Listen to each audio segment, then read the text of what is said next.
Your engine didn't fail by accident. It failed on schedule. They've known exactly when it would happen since the day you signed the paperwork. 17,000 engines failed before anyone admitted there was a pattern. You're not unlucky, you're on a list. Probably in Excel, color-coded by failure probability.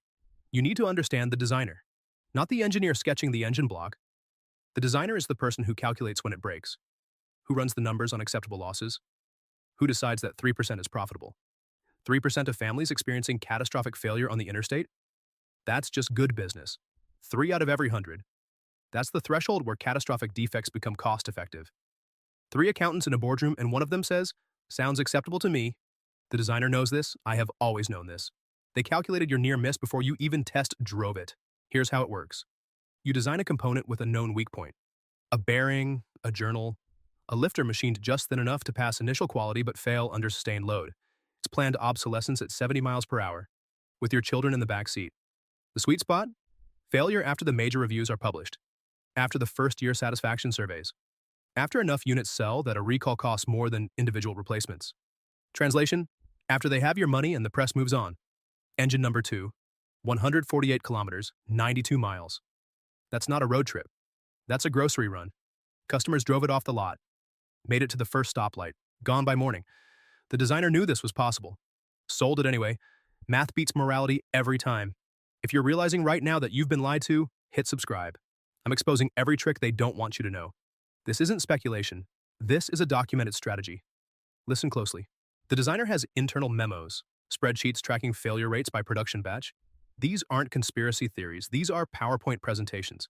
These documents exist. They surface during litigation, sitting in some lawyer's file cabinet with a confidentiality sticker on it. The profit model is simple. One catastrophic failure costs $3,000 to $8,000 under warranty. Engineering an actual solution costs $200 to $400 per vehicle.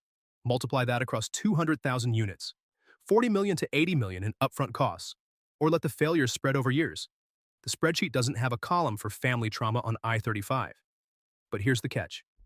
The replacement engine comes from the same production line, same tolerance specifications, same weak point, same machining parameters that created the defect in the first place.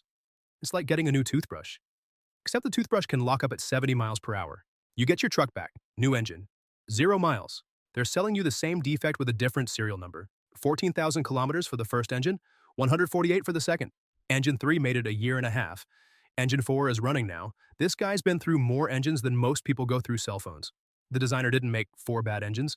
The designer made 1 design, 4 chances to fix it, 4 times they chose not to. You want to know why they wait so long to issue recalls? Because recalls require admission. Admission triggers legal exposure. Like watching a YouTube view counter, except each view is a family that almost got rear-ended. 28,000 documented failures before the official recall. The number grew while they investigated, while they sold another 200,000 units with the same defect. We're investigating as corporate speak for, we're hoping you forget about this. This changes everything once you see it. Every smooth-running engine becomes a countdown. Your truck is playing Russian roulette, and nobody told you the cylinder was loaded. The failure window isn't random, it's architected. Early enough to happen during ownership, late enough to avoid lemon law protection. They engineered the failure, and they engineered the loophole. It's almost impressive if it wasn't terrifying. You paid $45,000. You got a ticking time bomb with a warranty sticker. Doesn't cover the therapy bills for your kids who now flinch every time they hear an engine sound. The dealer tells you they fixed it. Thicker oil, new sensor, green lights across the board, perfect score, gold star, A+. 24 hours later, your engine locks up at 70 miles per hour. Not even long enough for the new car smell to wear off. This is the mechanic, not the person. The system. The protocol that gives you a clean bill of health one day before catastrophic failure. It's like your doctor saying everything looks perfect right before your appendix bursts. Recalls versus technical service bulletins. One's a confession, the other's suggestion. Guess which one they prefer? The bulletin said use thicker oil. 0 weight 40 instead of 0 weight 20. Band-aid on a compound fracture. Sure, you did something. Doesn't mean it helped. The thicker oil masks the problem on diagnostic equipment. You drive away believing you're safe. But thicker oil increases resistance. Higher temperatures. More friction on metal that's already wearing thin. The bearing that was going to fail at 15,000 miles now fails at 6,000. The fix accelerates the problem. It's not incompetence, it's camouflage. And when everything falls apart, they'll point to the Band-Aid and say, "See, we tried." November 17th. Engine inspection performed. The customer cleared. Gold star. Green lights across the board. November 18th. Engine failure. Complete internal destruction. 24 hours. One rotation of the Earth, one catastrophic failure. This isn't isolated, this is the recipe. Except the recipe ends with you stranded on the side of the highway. 6,000 miles after the inspection. Engine locked up. The recall was theater. The inspection was performance art. Your engine? That was the real show. The mechanic isn't incompetent. The mechanic is constrained. The system documents compliance, not prevention. It's checking tire pressure when your brake lines have been tampered with. You're measuring, just not the thing that's about to take you out. The pattern repeats because the protocol doesn't address the defect. It addresses liability. We followed the bulletin. Everything except fixing your engine. The bulletin was never designed to fix engines. It was designed to delay failures, to turn a pattern into noise, to turn 30,000 failures into 30,000 isolated incidents. Thrust bearing failure, journal scoring, lifter collapse. These are design defects requiring component replacement. None of that is in the bulletin. The solution exists. They know exactly what needs to be replaced. They just don't use it until after your engine is scrap metal. And the replacement? Same defect. New engine, same problem. Subscription service except you're subscribed to engine failure. Can I trust the replacement engine? The answer the mechanic can't give is no. The service advisor says, this is a brand new engine with a new warranty. It's new. It's warrantied. And it has the exact same defect. All three things can be true at once. It's a theater. You're watching theater. And the ending is already written. 4 engines. 35 days in the shop. Wires hanging loose. Firewall damage they blamed on rodents. Rodents. In Manitoba. In February. Inside a locked service bay. That's the story they went with. The warden wears business casual and has one job. Keep you in the system. Keep you believing engine number 5 will somehow be different from engines 1 through 4. 110 days out of service? 700 days of ownership. That's more than 1 day per week. You're paying for a truck you can't drive 1 day out of every 7. But here's the design. The warranty makes replacement easier than refund, and precedent is the one thing they can't afford. Because if they admit your truck is a lemon, they admit all the trucks are lemons. We stood behind our product. You stood behind a defective product 4 times. The warranty language has a loophole. It says they will repair or replace defective components. It doesn't say they'll be replaced with components that actually work. It's returning a broken toaster and getting another broken toaster. Technically, they replaced it. Engine 2 failed at 148 kilometers. Not even 1 tank of gas. Almost rear-ended on the merge lane. Didn't cover the conversation you have to have with your 8-year-old about why the truck stopped moving in the middle of traffic. Engine 3 is on order. As if calling it Engine 3 instead of Engine 2 somehow makes it different. It's not different. It's just next. 35 days the truck sat at the dealership. Next week becomes next month. Next month will be we're still waiting on authorization. When will you get it back? Looks like they assembled it in the dark, while drunk, during an earthquake. You're washing your truck and it's shedding parts like a dog sheds fur. Spoiler alert, they already did the math. Processing your complaints is cheaper. 4 engine failures, 1 component. 4 failures, 1 component. 1 loophole. The math works out great, for them. Bad luck. 4 times in a row. What are the odds? Oh wait, they calculated the odds. Before they built the first one, corporate authorized a second vehicle. Get you to sign a new contract before the old one becomes Exhibit A. And the new truck? Engine 1, same design. Engine 1 on truck 2. Like starting a video game over? Except the video game can lock up at 70 miles per hour. They gave you a whole new truck. Engine 3 failed on the second truck too. Because the problem isn't the truck. It's the design. Your kids flinch every time they hear an unusual engine noise. Because they've heard that noise before. 3 times before. They know what comes next. Small numbers sound comfortable until you realize that's 30,000 families. 30,000 near misses that get rounded down to acceptable variants. The statistician doesn't build engines. The statistician builds arguments. The statistician has never been in the back seat when the engine locks up. But the statistician has a very nice PowerPoint explaining why it's fine. 28,000 documented failures before the first official recall. For 18 months, while selling 200,000 more units. That's not an investigation, that's a delay tactic. They're not investigating the engine. They're investigating whether you'll keep buying it. They hide the bodies in the denominator. Best magic trick in corporate America. Watch closely. 200,000 trucks per year, times 3 model years, 600,000 total, 28,000 failures. Run the division and round down. Always round down. Never round up. Suddenly, 30,000 families became a rounding error. They sold thousands of time bombs, and the government said, seems fine. But here's what the statistician knows. 28,000 is only the documented number. What about the customers who don't know NHTSA exists? The ones who think it's just bad luck? The ones who traded it in before it failed completely? They're not in the database, but their engines still failed. And the statistician knows this, relies on this, bets on this. When the statistician presents the numbers, the real failure rate might be double. The real number is whatever didn't get reported. They sat in a room and decided how many catastrophic failures were acceptable. Wrote it down. Put it in the business plan. Thousands of families experiencing catastrophic failure. But statistically, normal. As if your engine locking up at 70 miles per hour is a normal part of truck ownership. The statistician has another trick. Redefine what counts as failure. Engine destroyed? Failure. Engine consuming 2 quarts of oil? Normal. 2 quarts low, that's not normal. That's a leak. But if they call it normal, it doesn't count toward the failure rate. I'm 2.5 quarts low. That's within normal specifications. Your engine is hemorrhaging oil and they call it normal specifications. The engine fails 6 months later. They count the failures. Don't count the warning signs.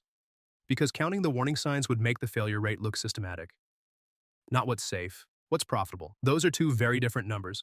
What failure rate would you accept? 1%? That's still 10,000 families. What percentage of catastrophic failure is acceptable to you?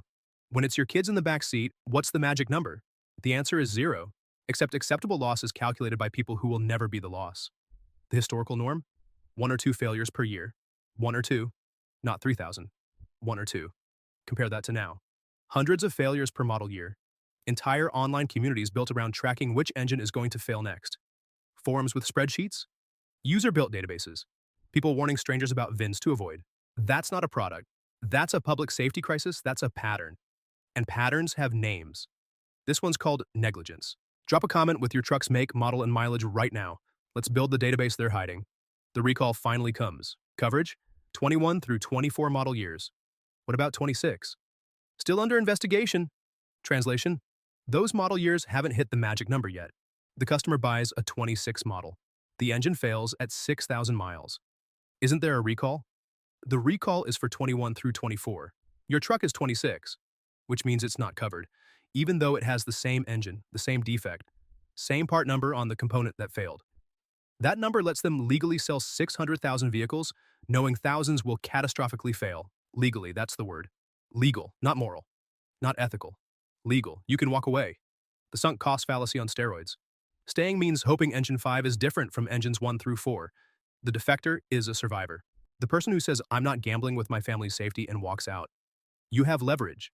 Lost sales? That's the only language the corporation speaks fluently. When a major automotive channel releases a video about catastrophic failures, the manufacturer watches sales data in real time.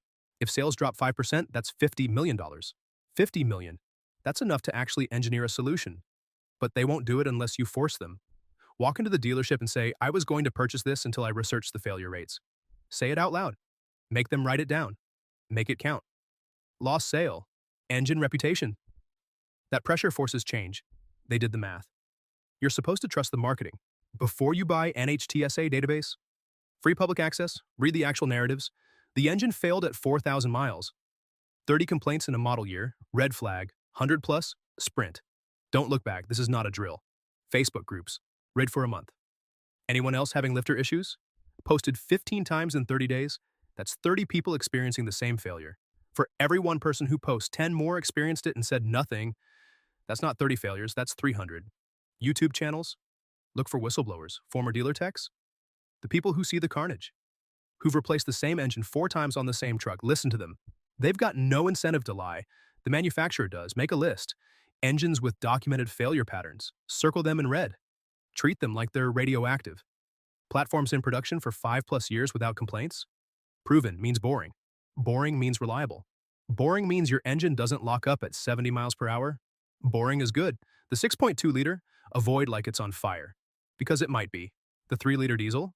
Same story. These aren't rumors. These are government documents. Pattern evidence. Thousands of complaints, all saying the same thing. At the dealership, the dealer wants you to buy it today. Today. Right now. Sign here. Don't think.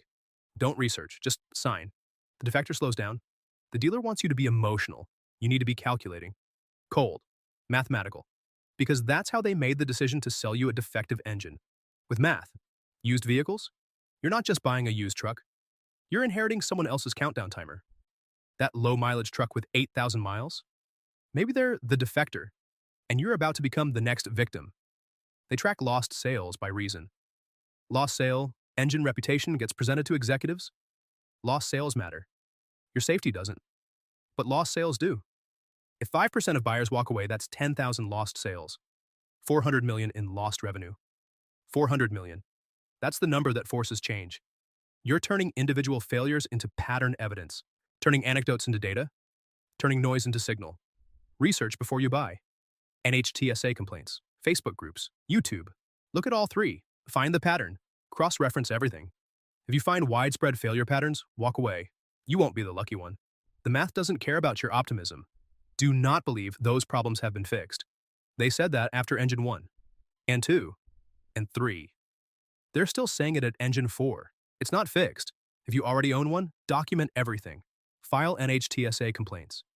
Your complaint might be number 28,001, the one that forces the recall. Make it count. Share your experience. Right now, someone is Googling the engine in their shopping cart. Your story might save them. Don't trust the marketing.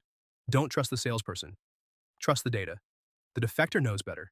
Trust doesn't stop your engine from locking up. Data does. You're not a statistic yet, but you're on the path. Every mile you're rolling the dice. 30,000 families already lost that bet. Every time you put your kids in the back seat, you're betting today isn't the day the engine locks. The designer built the countdown. The mechanic deployed the Band-Aid. The warden wrote the contract. The statistician set the threshold. They all counted on you trusting that the small percentage means it won't be you. The defector knows better. Connect the dots. Share the patterns. Acts on the data and walks away before the countdown hits 0. Before engine 1 becomes engine 2. Before your firewall looks like it went through a war, that's your exit. Take it. If this just saved you from buying a lemon, share this and hit subscribe. There's more where this came from.